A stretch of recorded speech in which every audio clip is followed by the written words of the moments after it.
Welcome to W&L Sports Weekly. I'm Jeremy Franklin. On this week's show, we'll visit with men's basketball coach Chris McHugh, as well as swimmers Patrick Sullivan and Ali MacQueen. But we begin with a quick look back at the weekend in Washington and Lee athletics. Wrestling tied the program record for wins in a season, improving to 13-5 with a 48-2 victory over Southern Virginia. And both basketball teams extended their winning streaks. The women made it 9 in a row by downing Guilford 66-54, while men's hoops rolled past the Quakers 90-61 for their 6th consecutive victory. With me now is men's basketball coach Chris McHugh. Chris, welcome back to the show. Thanks for having me. Last Wednesday, W&L tied the program record by hitting 18 three-pointers when you beat Emory and Henry. Against Guilford, you broke that mark, shooting 19 of 33 from long range. What's been working really well with that aspect of the W&L offense? Well, I think overall we're playing better offense top to bottom. And so we've done a good job of driving the ball into the lane. We've done a good job of getting touches inside to our interior players. And what that has resulted in is those type of inside-out shots where we're generating those rhythm threes from getting the ball inside and kicking it back out. A lot of the teams in our league and the ODAC do a really good job of packing the paint. So we've got to trust making that next pass to get a wide open shot from three, and we've knocked them down. And I think the thing with us is we don't just have one guy that can shoot it that a defense can key on. We almost always have 4 or 5 really good shooters on the floor. So as long as we're trusting one another and making the next pass, somebody's going to be open, and we've stepped up and knocked them down. Maybe just as impressive as the way you shot the ball from the outside against Guilford was the defense against Guilford's top 2 scorers on the inside. How much growth have you seen from the Generals defensively this year? Sure, yeah, I thought we did a great job. Guilford's obviously a fantastic team, and to beat them, you have to guard the post and you have to rebound the ball. And I think we did a really good job collectively of doing that. I'm really proud of our growth at the defensive end throughout the year. I think sometimes, we might not get the acknowledgement because we play fast and we play high-scoring games of how good our defense has been. And I've been really proud of our group from start to finish this year. I think that Curtis Mitchell and Mark Lamondola are 2 guys that stand out. They're having Defensive Player of the Year type of seasons. And then when we flank those guys with long, versatile defenders, we're piecing together a really good defensive lineup. Just like we do on offense, we ask our guys on defense to be very versatile and to be able to guard all over the floor, whether it's guarding a perimeter driver or shooter, being able to guard in the post, and we ask everybody to rebound. So it's been a team effort, and I think we can keep getting better and better at that end of the floor. W&L lost some key players due to graduation, and yet with 5 games left in the regular season, you're 16-4. How has the team avoided the struggles of what easily could have been a rebuilding year? Sure, yeah. We all knew once the season ended last year that Roy, Devin, and Alex, and those guys from the class of 2019, those guys leaving, that we all needed to step up. Nobody's going to come in and be those guys, but I think we did a great job collectively from that point forward through where we are today of everybody focus on getting a little bit better every day. Nobody's going to replace a Roy, a Devin, and Alex, but guys have stepped up, and I think in particular our juniors and seniors have done a great job with their consistency and their toughness and their leadership. Our seniors, Mark Krogan and Kevin Denon, and our juniors, Curtis Mitchell and William Brueggemann, those guys bring it every night. And we have a talented group of young players, freshmen and sophomores, who take after the lead of the upperclassmen, and we have such consistent contribution from those older guys that a different young guy steps up a different night, and we're able to piece it together. So, we knew losing those guys, everybody had to pitch in, and I think we've done a great job collectively of you never want to rebuild, you want to reload, and easier said than done losing a class like the class we had last year, but our guys have done a great job of continuing the legacy that Devin and Roy and Alex left behind, and trying to continue to raise the bar. The Generals are 6-1 in true road games this year. 4 of your last 5 are away from home. What needs to happen to continue your winning trend on the road? Sure. I think road games, you just got to embrace the challenge. It's coach speak, but what you want to do is just be the same team that you are in practice and carry that on to wherever you're playing, whether it's a home game or a road game, conference or not. You want to just play to your identity and our brand of basketball. So when we go on the road, it's just about being us and doing the things we do and take pride in. We're excited for the challenge heading down the stretch. 4 out of 5 on the road.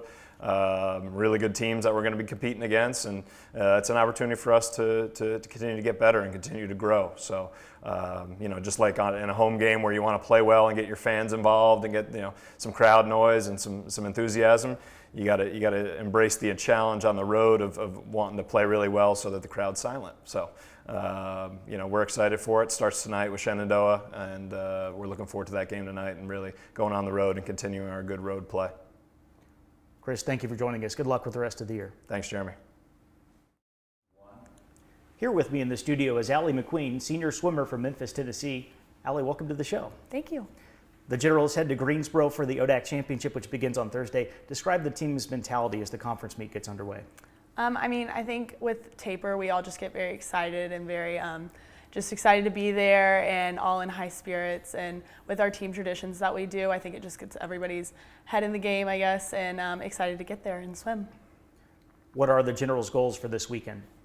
The goal is always, to win and to go best times, but I also think that something about swimming is that you have individual goals, and there are little things that come with getting that best time or hitting the wall first. And I think that even if you don't go best time or go first, that a lot of people are just looking to work on those little things that you've been working towards all season, that you hope see those results in the pool, and yeah. ODACs will be your 5th postseason event at the Greensboro Aquatic Center. You're hoping to make that 6th when the Division III meet rolls around in March. Has that venue become maybe a home away from home for you and your teammates?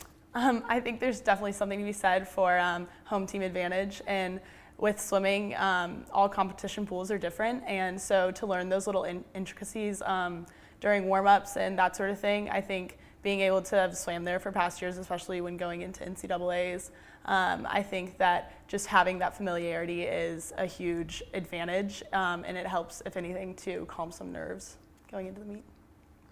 You've garnered All-America honors in each of your first 3 seasons. How can that past experience at the D3 Championships help as you prepare for another postseason run? I think just having that experience, NCAAs can be a little daunting. It's definitely a bigger scene than ODACs is, and so I think just being able to calm those nerves, know what I'm getting into, and if anything, just kind of spread that knowledge to the younger team. So yeah. Ali, thank you for joining us. Good luck to the team at the ODAC meet this weekend. Thanks so much. Now joining me is Patrick Sullivan, junior swimmer from Pawleys Island, South Carolina. Patrick, welcome to the show. Thanks for having me. The Generals are about to hop on the bus and head down to Greensboro for the ODAC Championship, which gets underway on Thursday. What's the team's mindset as the conference meet begins? I think we're just really excited to get down there and get started. The meet's a week earlier than it typically has been this year, which some people might see it as a hardship, but we see it as a blessing. We don't have to wait as long. The anticipation doesn't have to linger, and I'm just really excited to see what we can do together and accomplish. Your first 2 seasons at W&L have been well decorated. By the end of your sophomore year, you had won 2 major conference awards as well as first team All-America honors. Has that success maybe generated some increased pressure, increased expectations for your upper class years? I don't think so. I think the expectations are always the same when it comes to any athlete. It's to do the best you can and perform at your highest level. And whatever that highest level is what you always want to achieve. So I don't think that past experience have really created any extra pressure, just more of a desire to get back there, I think. You've already competed in multiple events at 2 NCAA championships. How can you draw off of that experience as you enter the 2020 postseason? I think that the interesting thing about swimming is that those postseason experiences, at least in my viewpoint, are just another race. They're just something to learn from and take it like any other dual meet or something like that. I try and learn as much as I can from every race.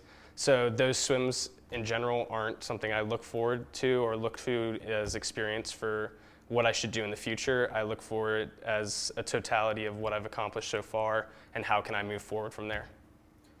What are the keys for W&L to secure another ODAC championship this weekend? Another interesting thing about swimming, I think, is the mental game you have to play within yourself. So winning the game between the ears is probably the biggest thing, I think, when it comes to postseason swimming.